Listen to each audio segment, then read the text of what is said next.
Let's look at the wonderful anime collection that we have. Ta-da! Anime or animation? Anime. I'm about to make No, some you're anime, but very I was jealous. asking Tim if he was... It was anime, yeah. Wow, wow. Before subtitles. Oh, I'm going to call it again. Well, this is definitely before before subtitles. I love to take... Oh, Tim hates this section. Yeah, I was just saying we're about to make some people. And this is all thanks to Fred Patton, who just recently got the Florey Award, as you all know. So I remember Fred Patton was involved in a group called the CFO, and they had a very large APA that they put out. Do you have a collection of those? Probably, yeah. We certainly have. We have Bruce Pounce's fanzine collection. We have Terry Carr and Rick Snary's. So we have pretty good coverage. Japanese. Yeah, so this is all... This is good. But we could. But this is another place where we really rely on donations. We can't afford to add these, so we rely on donated. So, anyone that wishes to donate, please donate to the Eaton collection at this number here. And they'll be glad to accept your donations, and all that you have will be preserved for a really, really, really long time. Forever! Posterity is Forever! This may be how I get rid of my old stuff. Secula, seculorum.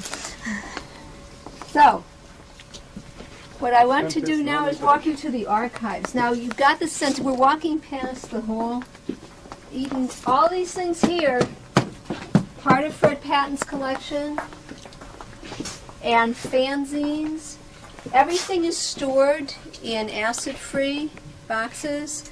You can see that, you know, we have taken our duties very seriously here. The temperature here is controlled, humidity controlled. What else can I tell you guys? Keep asking. How much does it cost per year to maintain this collection? Just in terms of maintenance It's and hard site to utilities? shake that out because of all its salaries and everything in it, but let's just say a lot. Donations will be accepted at the number above Oh, here. yes. Oh, if I could get an Eaton endowment together, that would be just the thing. So, you're looking at some of Fred Patton's things. Fred Patton, by the way, comes out and helps us. He helps the archivists to catalog these things. He sits with us for several hours and tells us what the things are and how he got them, why they're important. Okay. Here's where we keep, now here's Robert Forward's collection. We have Greg Benford, David Brand, Anne McCaffrey. We have a lot of people here. And this is the archival section. As you can see, the archival boxes.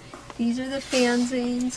What other questions can I answer for you guys? Well, at this point, you seem to be, it's now pretty well known in the science fiction community, it is well known in the science fiction community, that this is the place to go for serious historical archival science fiction. How long did it take for you to just become, people know, somebody says, well, where do I donate? And somebody says, oh, the Eaton collection. How long did it take before that just became the accepted? It was way before I came here. I've been here, I'm going on my 9th year, and it already had an established reputation when I came here. Because he started in '69, you said. It's been a long time, right. It's been a long time. And, you know, a lot of people have contributed to that over the years. So when I was interviewing for this job, I was still on the East Coast. I was working in Washington, actually, D.C., and there were two things that would be mentioned. My husband was out here, so it had a lot of attraction for a lot of reasons. You know, we didn't have to be a bi-coastal couple anymore. But also, it was really interesting to me because as a medievalist, of course, I have a good grounding in fantasy, and I would say to people, I'm gonna look at that job at UC Riverside, and they'd say, oh, that's where the ESTC is, which is the English Short Title Catalog, which is an 18th century thing, and at least 80% of people would say, oh my goodness, where the Eaton collection is, that fabulous science fiction collection. Wow. So it's known pretty well. So it's been a long time. Because we had that early jump where other places weren't even starting to collect, we've gotten that 40-year So at this jump. point, should anyone even bother? Or let's say like Harvard just decided, screw it, we're going to go for it. Or I don't she think can't they answer could ever. that, you know. Well, I can in a way. You know, there are places that collect, and there are different. They have different. You know, there might be a different focus, but I do think that in terms of trying to match it or catch up, it's probably not. But you know, there's room for diversity. So what can I say? But I don't think you could duplicate this collection. That's the important thing, no matter how much money you had. So you can't say eat my dust. We can, yeah. Oh, We're saying it. She's throwing down. All right, I think that about grabs it there, Tim. All right. Unless you had any questions. So the collection is only printed matter then? No. No. Keep coming. Okay, since he's asked that question, come with So me. I haven't seen anything which wasn't printed. The anime section was all comics, so I'm like... No, the anime section was media. There was lots of media. So we have whatever container science fiction comes in, we have it. So we have media, we have comic books, we have posters? Posters, we have T-shirts, we have an R2-D2 garbage can. We have action figures. We have... Oh, do you have a life-size Dalek? I don't know. No.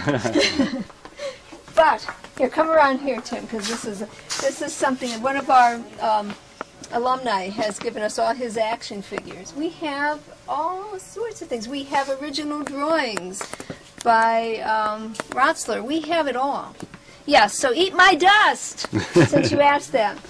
I'm just looking for a home for my antique personal computer collection. Oh, you know what? You want the computer museum.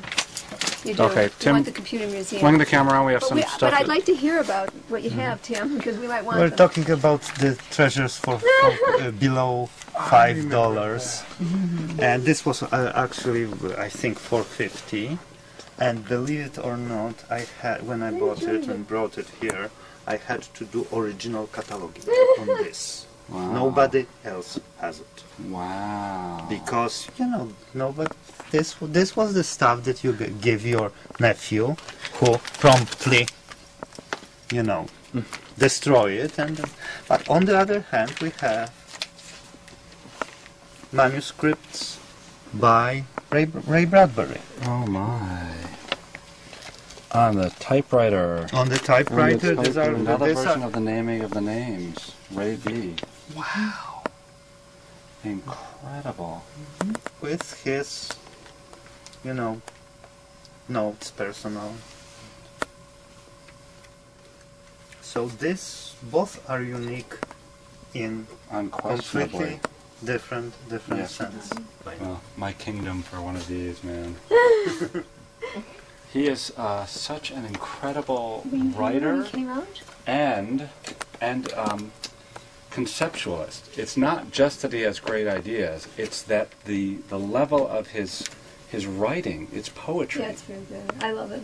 It's simply I unbelievable. was happy to hear you say he's your favorite. He's my It's probably absolute very favorite. close to I mine. will just keep Yeah. rereading lines. He came out and spoke for us. Yeah, and he was at Comic-Con. he waived his honorarium for us because we're a library.